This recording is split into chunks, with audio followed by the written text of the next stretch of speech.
buenas tardes España y Europa. Me complace darles la bienvenida a todas y a todos al tercer programa debate del Foro Audiovisual TV Morfosis 2020, que, como saben, lleva por tema la comunicación audiovisual en tiempos de pandemia.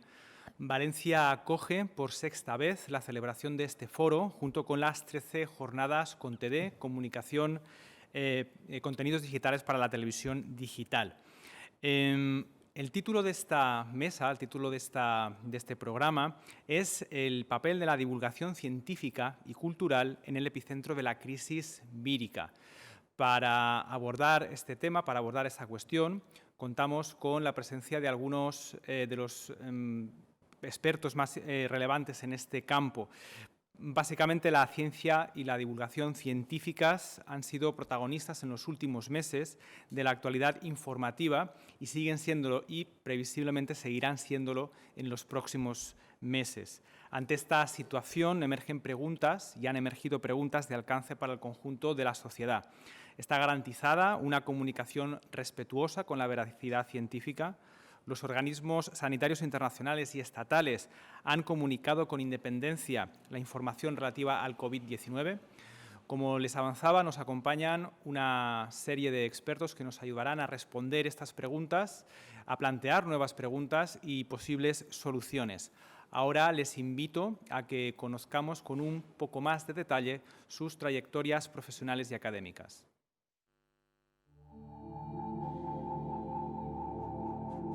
Carolina Moreno es catedrática de periodismo y miembro del Instituto Polibienestar de la Universidad de Valencia. Es coordinadora del grupo de investigación Science Flows, desde donde coordina 3 proyectos europeos que están actualmente activos. Es autora de diversos libros y artículos sobre el discurso científico en la esfera pública.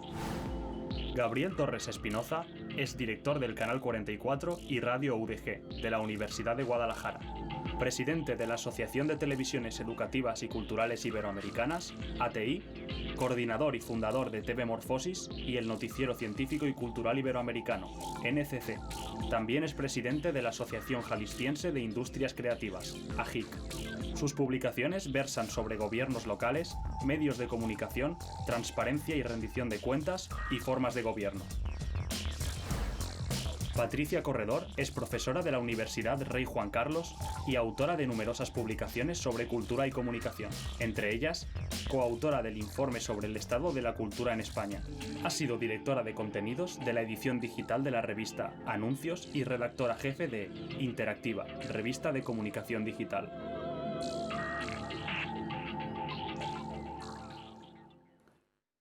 Les recuerdo que este programa tiene una participación abierta a través del hashtag de Twitter TVMorfosis.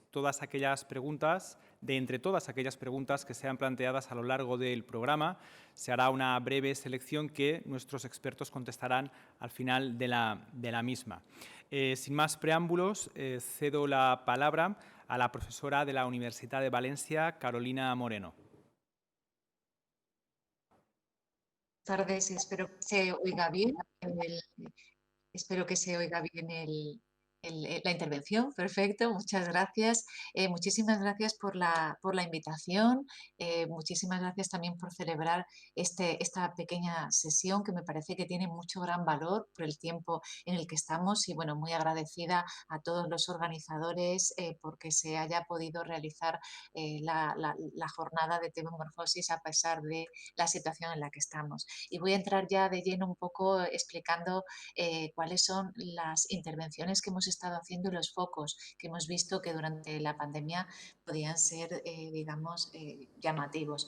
Una de las cuestiones que más nos ha llamado la atención desde el grupo de investigación ha sido, por una parte, la percepción que había por parte de muchos medios o de la ciudadanía de que se diera una información con una celeridad o una rapidez que no se podía. No se puede ni en los medios ni en la ciencia.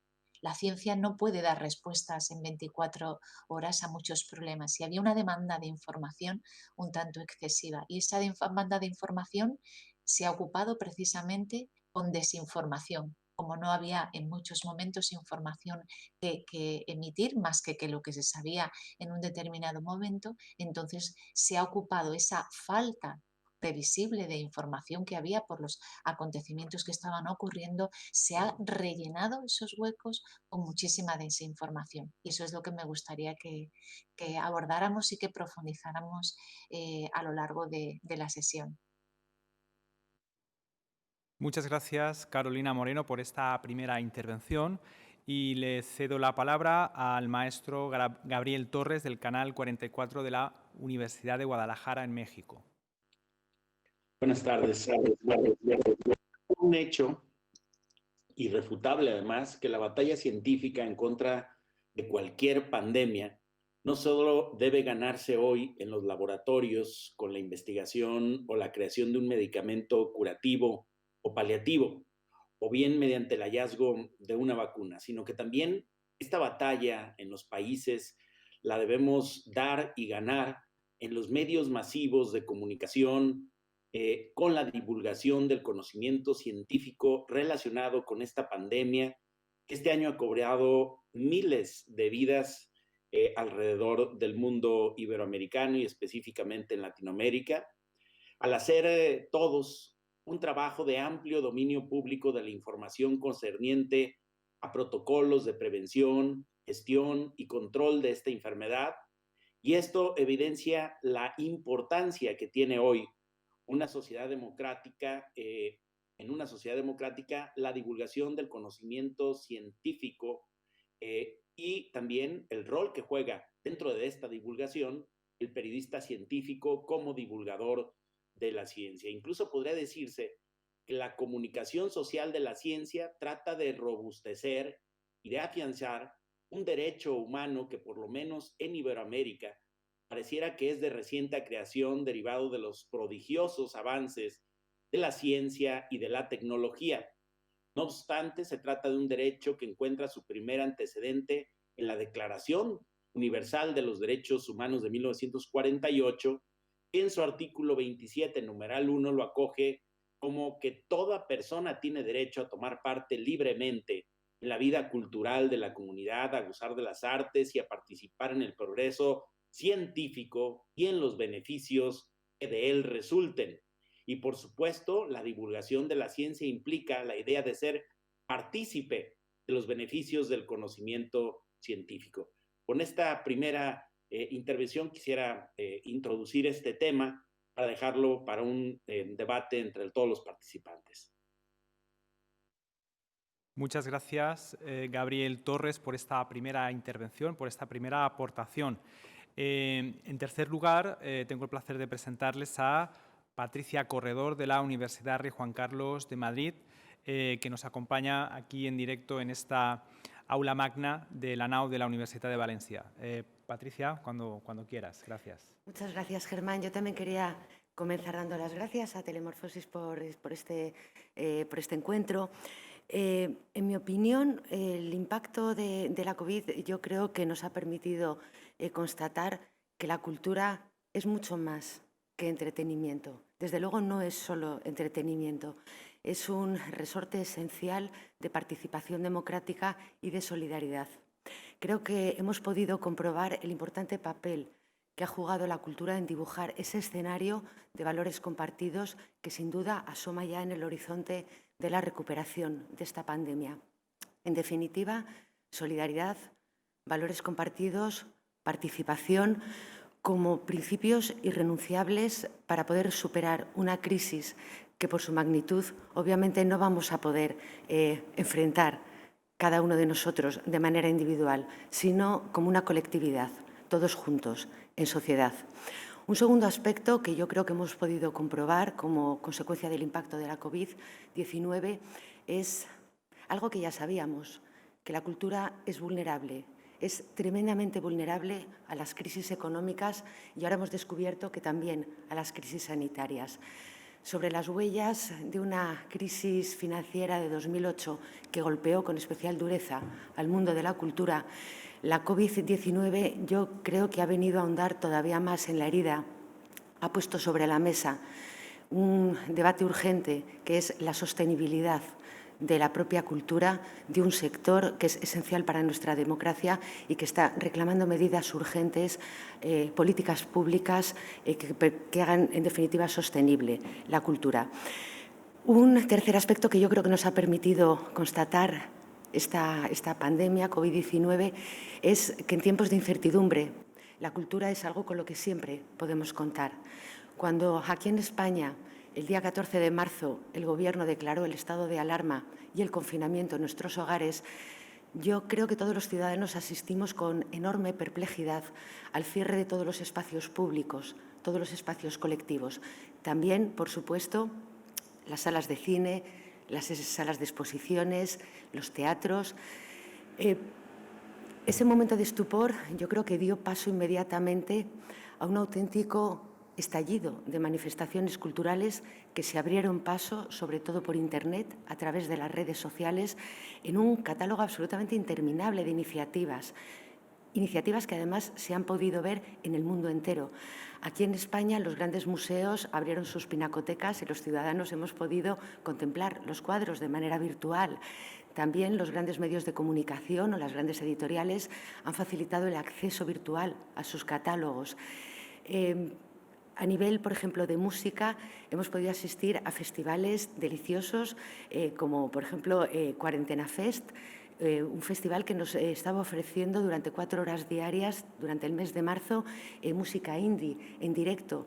También aquí en España, desde la Academia de Cine, se han montado auténticos cineforum, en donde los ciudadanos hemos podido asistir también en streaming al visionado de películas de éxito e incluso dialogar con los propios directores. Como digo, ha sido una auténtica explosión de manifestaciones culturales, de forma que el mundo cultural se ha convertido en un auténtico icono, probablemente al lado de los profesionales sanitarios, los agentes culturales. Yo creo que han venido a recordarnos que en estos tiempos inciertos, personas responsables como ellos nos salvan. Los profesionales sanitarios nos han salvado la vida en los hospitales, pero seguramente los agentes culturales, los creadores, nos han salvado la vida de otra forma, nos han salvado el alma en estos tiempos tan duros. No obstante, y a pesar de esta gran generosidad que ha desplegado el mundo de la cultura, tampoco ha estado exenta de reivindicaciones absolutamente justas y necesarias para un sector como es el sector cultural. Aquí en España ha habido 2 iniciativas muy han encontrado un gran eco en la sociedad española.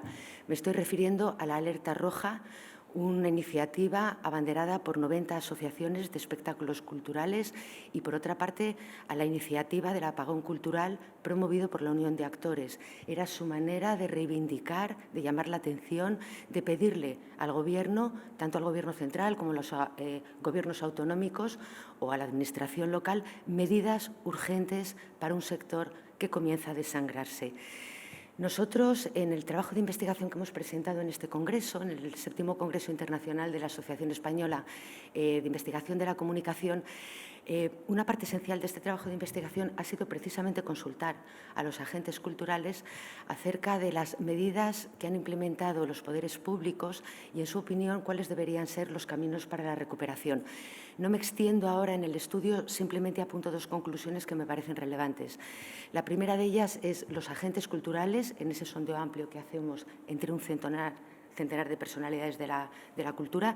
Su conclusión general es que las ayudas han llegado tarde y, además, han sido insuficientes.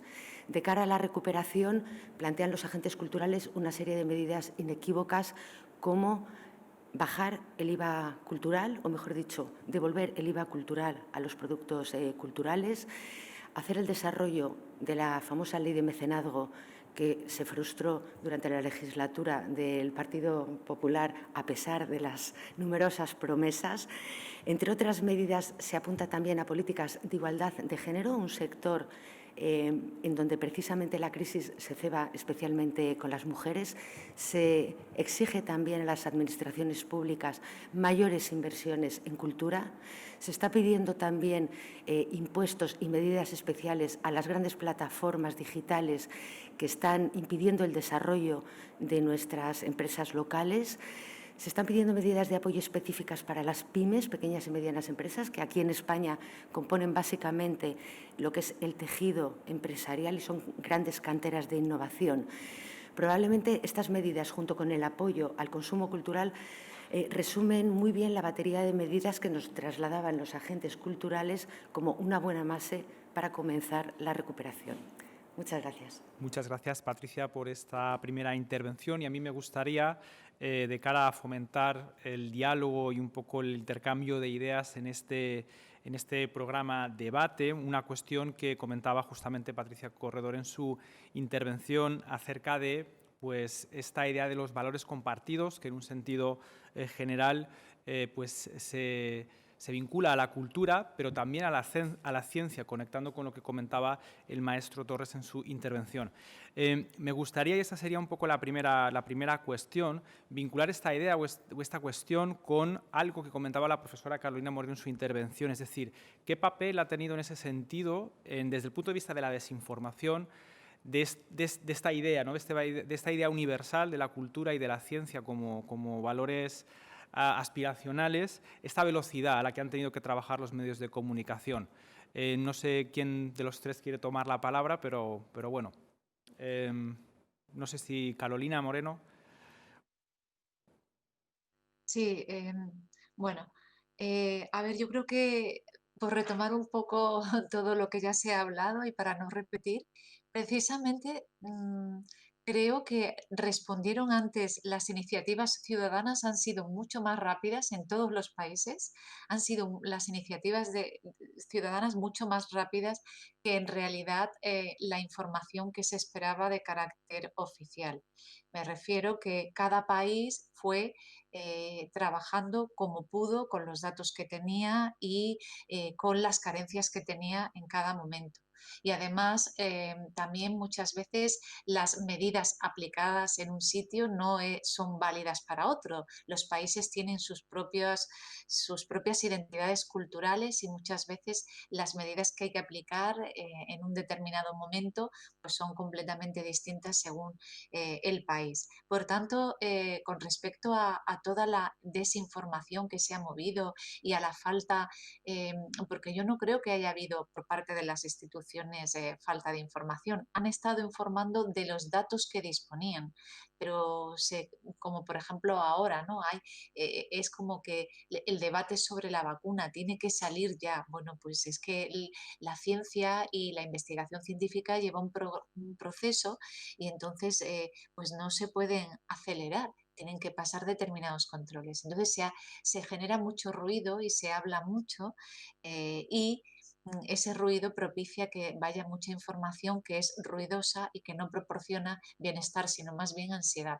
Y así conecto un poco con las palabras de Gabriel cuando indicaba el valor que tiene la divulgación científica y para la ciudadanía y los valores compartidos y la cultura, porque tanto el maestro como yo compartimos que la ciencia y la cultura forman parte del... O sea, vamos a ver que no dividimos, la cultura también es ciencia, no son dos cosas que estén separadas como se ha hecho, digamos, ver desde algunas posiciones y desde algunos periodos sociales. Nosotros creo que prácticamente la comunidad investigadora en ciencias sociales, todos los que trabajamos comunicación, percepción, entendemos que la ciencia es cultura y por esa riqueza y ese valor tiene que ser compartido. Y es esencial en este momento que haya un cuidado extremo con la información, un cuidado con que haya buenos gestores de la comunicación institucional y que las instituciones cuenten con los mejores profesionales que puedan garantizar que la información que se traslada a la ciudadanía es la mejor. Y bueno, en ese sentido creo que podemos compartir nuestros acuerdos o nuestros desacuerdos en torno a ese tema, pero yo creo que tenemos más acuerdo que no desacuerdos en relación a ese núcleo potente de ciencia como cultura, obviamente. Maestro Torres, sí. Quiero referirme. Bueno, todos hemos recibido durante estos meses del 2020 algún mensaje con alguna cura milagrosa, por ejemplo, contra el coronavirus.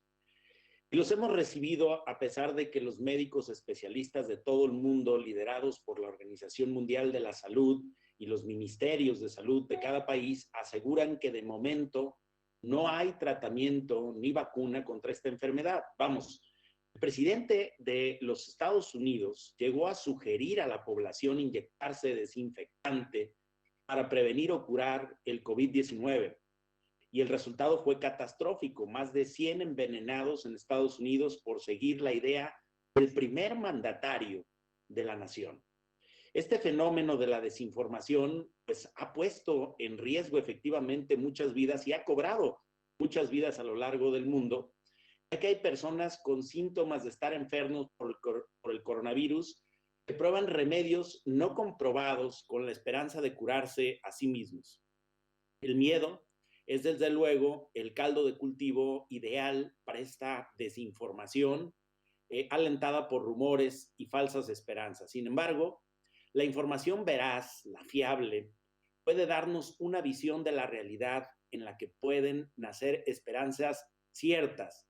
El gran riesgo es que cualquier falsedad que gane fuerza, hoy especialmente con las plataformas digitales, puede anular la importancia de un conjunto de hechos verdaderos. A este perjudicial fenómeno en tiempos de pandemia, la Organización Mundial de la Salud lo ha denominado precisamente como eso de infodemia. ¿Y qué es la infodemia?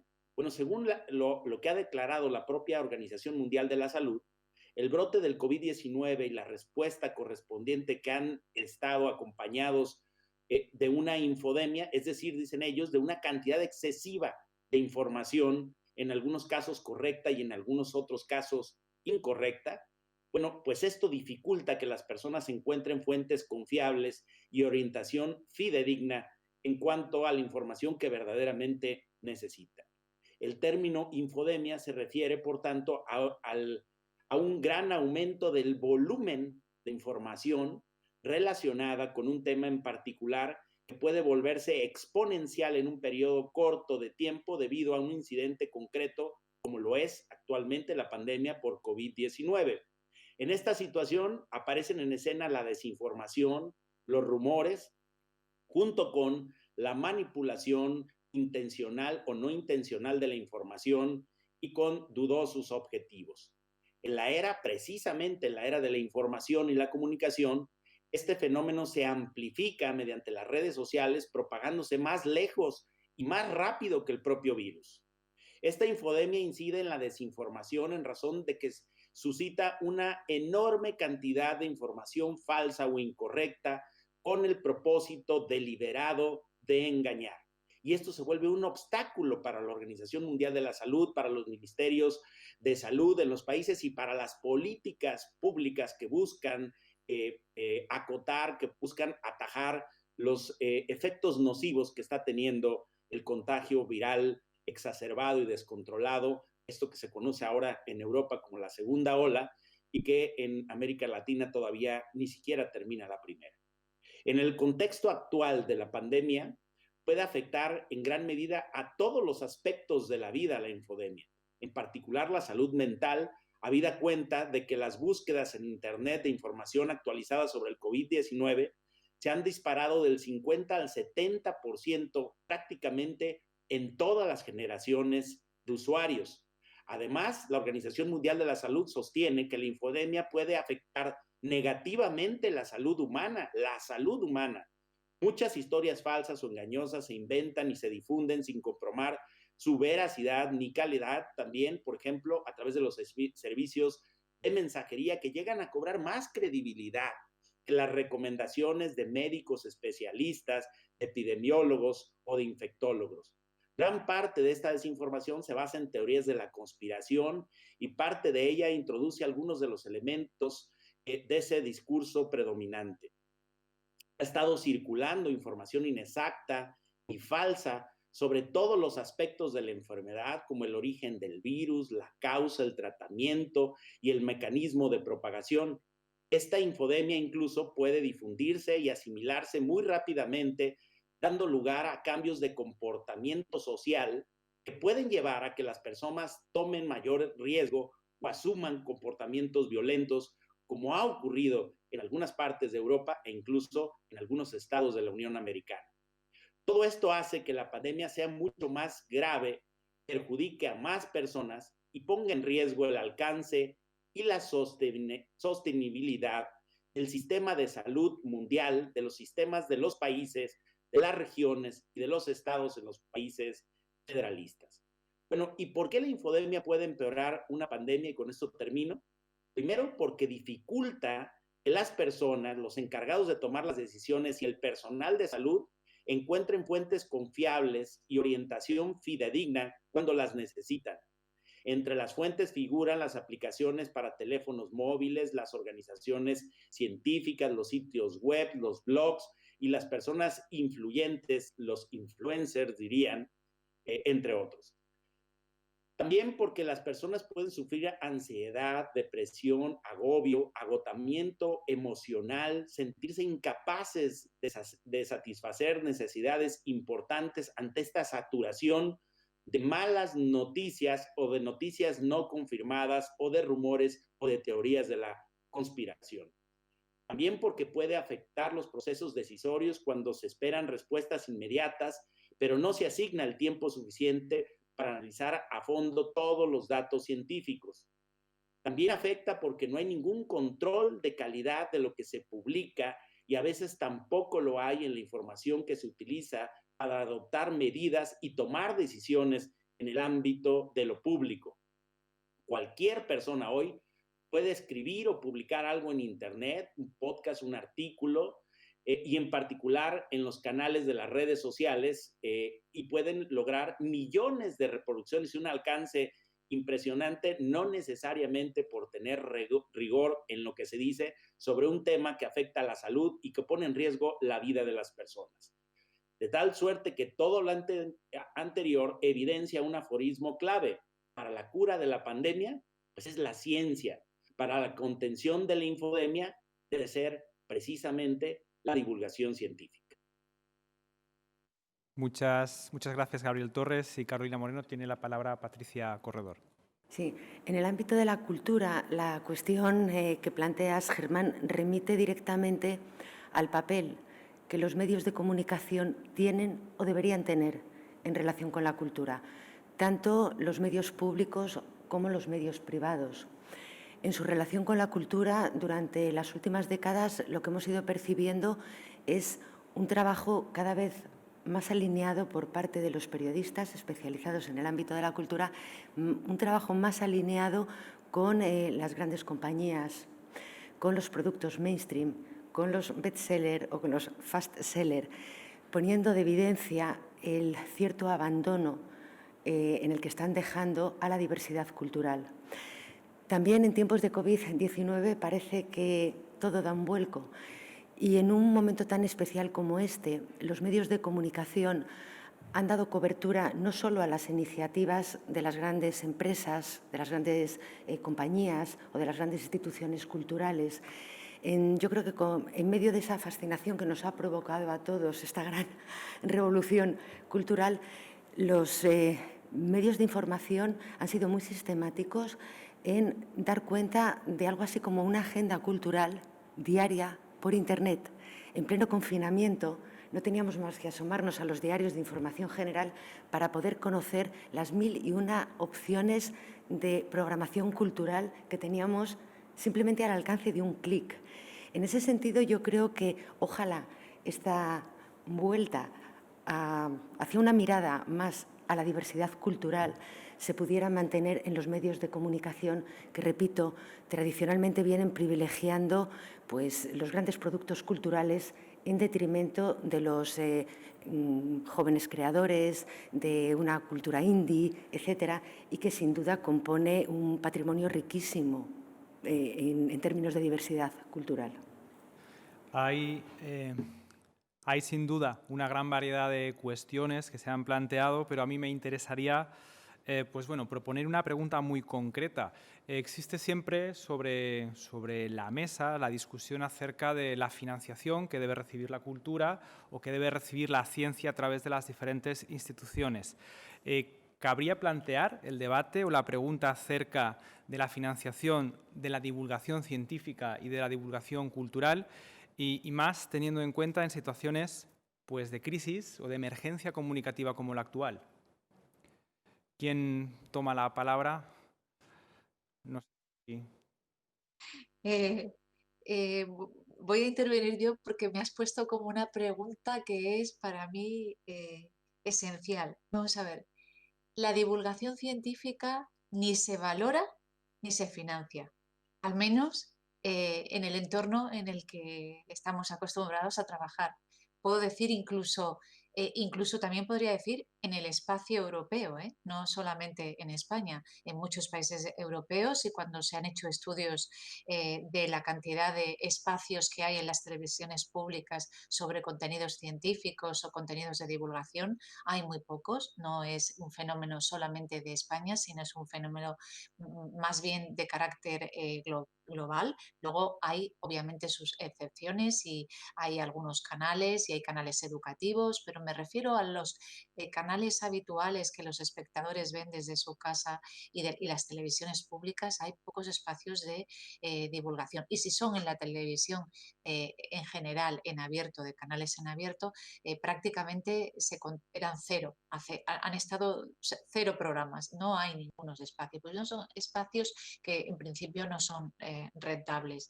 Entonces, en general, la divulgación científica no se valora porque tampoco las instituciones públicas valoran el trabajo de divulgación que pueden hacer los científicos, las científicas, los investigadores, investigadoras. No se valora ese trabajo de divulgación y no se valora en sus currículums para nada.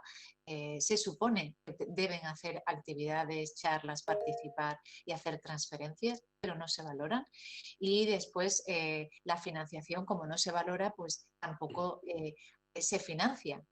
O pocas veces las instituciones quieren contratar a un investigador. Y tiene la palabra que está levantando la mano, le dejo que intervenga también en este espacio. A lo mejor en México precisamente sí que hay más valoración, pero yo hablo por el trabajo que conocemos. Bueno, yo también me quiero referir a este tema. Hasta ahora, el financiamiento público y privado de la ciencia se encuentra unívocamente vinculado a su investigación y desarrollo. Indicador conocido por sus acrónimos I+D, la Organización para la Cooperación y el Desarrollo Económico, la OCDE, por ejemplo, mide el gasto público y privado en investigación realizado entre sus 37 países integrantes para la investigación y desarrollo de la ciencia y la tecnología como porcentaje del Producto Interno Bruto, del PIB. De forma que Corea del Sur, integrante de la OCDE, es el que más invierte en todo el mundo, al registrar un porcentaje del 4.55 respecto del PIB. Brasil, aunque no forma parte de la OCDE, es el país latinoamericano que más aporta en este sentido, con el 1.26%. España y México, que forman parte de la OCDE, registran una inversión del 1.20 y 0.49%. Y ahí coincido con la profesora. No obstante, no existe un solo indicador ni país en el mundo que mida la inversión o el financiamiento que recibe la divulgación de la ciencia y la tecnología. Esto no es en absoluto descabellado, sino que resulta de un asunto plenamente justificado si partimos de entender ¿por qué los países deciden invertir en la investigación y desarrollo de la ciencia y la tecnología? Bueno, pues porque incide en la calidad de las vidas de las personas, porque ayuda a salvar vidas y porque representa un asunto de seguridad nacional. No obstante, la divulgación social del conocimiento de la ciencia a través, por ejemplo, del periodismo científico, incide exactamente los mismos tres fundamentos que dan lugar a la subvención de la investigación de la ciencia y la tecnología, porque la divulgación de la ciencia también apuntala a la calidad de vida de las personas, salva vidas y representa un asunto de seguridad nacional en tiempos de pandemia, no por cuestiones bélicas, sino por razones netamente sanitarias como las que hoy estamos observando. Además de que la divulgación de la ciencia evita miedos infundados y auspicia a tomar decisiones acertadas en momentos difíciles y críticos de la sociedad. Como quiera que sea, es un hecho de que sin ciencia no hay futuro.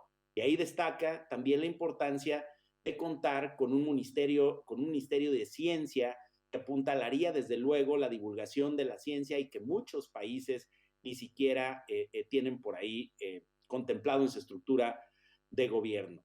De forma que, si bien es cierto que la investigación, el desarrollo, la innovación de la ciencia se encuentra para bien o para mal únicamente limitada a países del primer mundo, esto podría representar una ventana de oportunidad para los países en vías de desarrollo, como son la mayoría de los países latinoamericanos. ¿Por qué? Porque podrían convertirse en referentes mundiales, no solo de la creación del conocimiento científico, sino enfáticamente de la divulgación de la ciencia a través de la creación y preparación de periodistas científicos calificados que divulguen los más importantes y recientes hallazgos del quehacer científico y tecnológico para beneficio de la sociedad. Este conjunto de conocimientos y saberes, tanto científicos como tecnológicos, de orden metodológico y de naturaleza netamente informativa, en un lenguaje transcodificado, podrían resultar de la mayor importancia para una sociedad democrática que necesita de elementos de juicio para participar y actuar con responsabilidad en la vida pública, especialmente en estos momentos de pandemia, donde la infodemia parece apoderarse del control de la circunstancia. Muchas gracias, Gabriel Torres. Sí, claro. Patricia. Quería traer simplemente a colación, refiriéndome a la cultura, la conclusión de un estudio que publicaron dos economistas muy prestigiosos hace ya muchas décadas, a petición de los teatros de Broadway. La conclusión de su estudio fue muy reveladora de las características intrínsecas de la cultura. En su informe decían: la crisis de la cultura no es coyuntural, la crisis de la cultura es estructural, sin que pueda sobrevivir si no tiene una financiación externa. Bowen y Baumol se estaban refiriendo fundamentalmente a la cultura en vivo, a las representaciones teatrales, grandes musicales, etc. Pero a pesar de que una parte de la cultura se ha industrializado para sobrevivir, sigue necesitando de esa financiación externa. Cabe recordar aquí que la cultura no puede ser tratada como un producto de consumo más. Su función social lleva a que su rentabilidad tenga que medirse de acuerdo con otros parámetros. En este sentido, a mí me gustaría recordar que los 10 años de crisis han sido absolutamente demoledores en lo que respecta a la financiación de la cultura. Los 10 años de crisis se han saldado con un 50% de recortes de la financiación por parte del Gobierno central, también por parte de los gobiernos autonómicos, han desplomado en otro 50% la financiación, y quien menos ha recortado ha sido de las administraciones locales, que también lo han hecho en un 30%. Creo que cuando todo el sector cultural reclama políticas públicas y que se incrementen los presupuestos para la cultura, es realmente justa y necesaria la petición de este sector. Hemos llegado, o casi hemos llegado al final del tiempo disponible y es el momento de, tratar de dar la voz a las preguntas que nos han llegado a través del hashtag del programa TVMorfosis en Twitter. A mí me gustaría plantear las 3 preguntas de manera genérica y abrir un breve turno final rápido, lo más rápido que sea posible, para contestarlas o responderlas. Fara Villamarín plantea la siguiente cuestión: ¿qué podemos hacer para centralizar la información como forma de combatir la desinformación que aún encontramos? Melisa 1311 plantea la siguiente pregunta: ¿cuál ha sido la clave para conseguir informar de forma rápida y veraz? Y finalmente, Claudia 33 plantea la siguiente cuestión: ¿cuál es el futuro de la cultura después de la pandemia? Como digo, brevemente una respuesta y cedo la palabra a quien me la solicite. No sé si... Intentar responder las dos primeras preguntas que has planteado, señalando que a mí me parece que la manera de entrar a atajar este problema es a partir de lo que se conoce como la alfabetización comunicacional, informativa y comunicacional. Y yo creo que ha hecho mucha falta en nuestros países trabajar en alfabetizar a las audiencias en sus derechos, en reconocer fuentes fiables de las que no lo son, en poder discernir en este marasmo de información lo que sigue reglas de periodismo, lo que tiene investigación, lo que cita fuentes, lo que cita datos de aquello que simplemente son rumores o teorías de la conspiración. Y yo creo que trabajar en la alfabetización comunicacional podría ser una buena forma de abordar el problema. Ahora sí que le cedo la palabra a Patricia. Brevemente, decía que a pesar de ese panorama sombrío que quizá he podido dibujar a lo largo de mi intervención, soy optimista respecto al destino de la cultura tras la pandemia. Como apuntaba la profesora Carolina, los movimientos civiles, los movimientos ciudadanos han emergido con mucha fuerza y creo firmemente en un futuro en donde los ciudadanos tomamos en nuestras manos la cultura y la extendemos a través de las redes sociales. Personalmente creo que hay, por supuestísimo, futuro para una cultura y confío en que esa cultura sea cada vez más diversa y que haya un mayor número de voces de nuevos creadores que salgan al encuentro de su público y que lo encuentren. Muchas gracias, Patricia, por la intervención, y creo que disponemos de un minuto para, para una intervención final, en este caso de la profesora Carolina Moreno.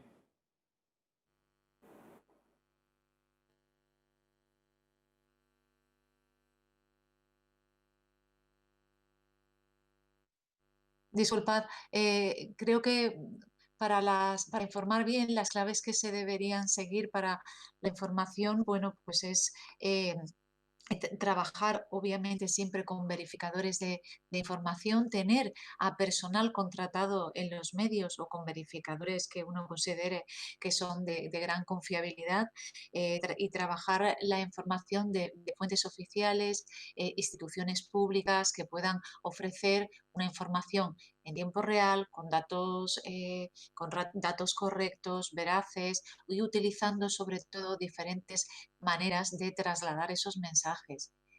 Utilizar las plataformas, utilizar las redes sociales, utilizar infografías, un lenguaje que pueda llegar a distintos públicos que son consumidores de medios de comunicación y que necesitan recibir esa información de forma muy diferente y diversa.